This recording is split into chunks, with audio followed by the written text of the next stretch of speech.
Today we're going to talk a little bit about etiquette on the golf course.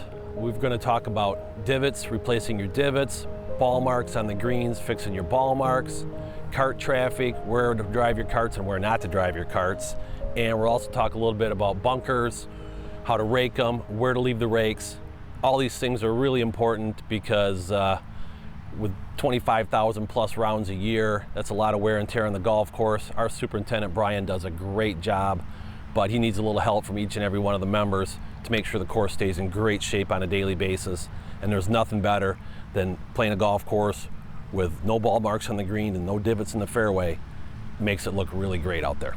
Yeah, and having 400 members out here also gives us a chance for 400 members to actually improve their own golf course. So he does a great job, like Brian said, out here, but anybody that can add in and helping the process out with the grounds, with the divots, with the bunkers, anything like that as far as the members helping out is just a plus for your own golf course.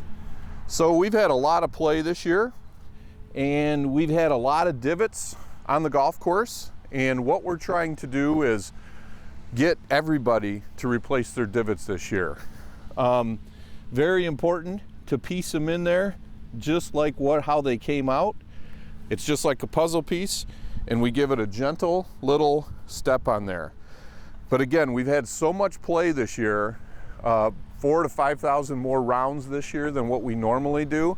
So the golf course is taking a little more stress than it normally does. So very important to replace your divots in a timely manner. Even if they're not your divots, please replace somebody else's divot that didn't replace it properly. It'll make the course better for everybody. When we don't replace a divot, weeds encroach, the fairways become less smooth, and overall it looks generally messy. It's also quite the maintenance hazard too, because now we have to dedicate a full guy to picking up divots the rest of the day. Ball marks. Ball marks have become a somewhat of a problem here at Edgewood. With the amount of rounds that we are playing, we are seeing more ball marks on the greens.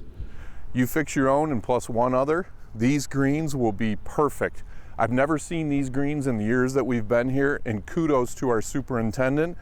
These greens are the best greens probably in the county, in the district, and maybe the state. These Poana greens are fabulous. Let's keep them that way. Extremely important to fix your ball mark, namely for the golfer behind you. My guys will fix them at the beginning of the day, but I would like to actually have all the golfers be able to appreciate the smoothness throughout the day. The staff positions the rakes every morning where we want the membership to enter and exit out of the bunkers. We don't want people entering or exiting the bunkers from the face or any deep slopes. That adds traffic to it, weed presence can come in, and it's a general safety hazard as well. And please always, ropes and directional signs, they are there for a reason, not a challenge. Please follow them. So over the last year or so, we've noticed people driving their golf carts really close to the greens here. And again, once again, we've had a lot of people playing golf, and the carts are getting extremely close to the greens. We built the cart paths on purpose to keep the carts away from the greens. If everybody's driving their cart up near the greens, we will actually make a path up near the greens. That's the worst thing you can do near a green, is park the cart there, because if everybody does it, it's going to be worn, it's going to be tough to play from. So please, we're encouraging everybody, especially near the greens and the tee boxes, please keep your carts on the cart paths. Also, curbs. Curbs are not meant to be jumped. Curbs are built there for a reason, so the carts don't get close to the greens. So once again, we've noticed a lot of players, and I know they're trying to play faster, and it's easier to get out close to the green. Please keep your carts away from the greens as far as possible. It'll make the course more playable for everybody, and it's going to make the course conditions better and make it easier to chip. It's much easier to chip out a nice mown grass than grass that's matted down by cart traffic. So you're only going to help yourself and your fellow members. You don't want to drive up onto the green banks, because that will aid to compaction of the soil around it. All of a sudden we'll start seeing sparse, thin, or generally unesthetically pleasing turf.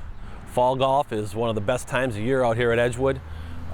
Playing golf with a sweater on, leaves changing colors, golf course slows down a little bit so you can maybe play with a little faster pace of play and get a little more peace and quiet out here.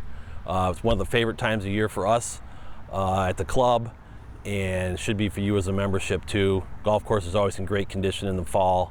Hope you're able to get out and enjoy it and put to use some of the things we talked about today. Yeah, and the cooler the weather is at night, the better conditions you have also. So it's almost one of the prime times to play golf out here. Like Brian just said, not a lot of people are playing because it's a little bit cooler, but come out in the fall a little bit. We have a couple small events that we do in the fall, but your greens in the rest of your golf course is probably in the best shape of the year. So come out this fall, put on a sweater, put on a hat, come out and play some golf at Edgewood Country Club.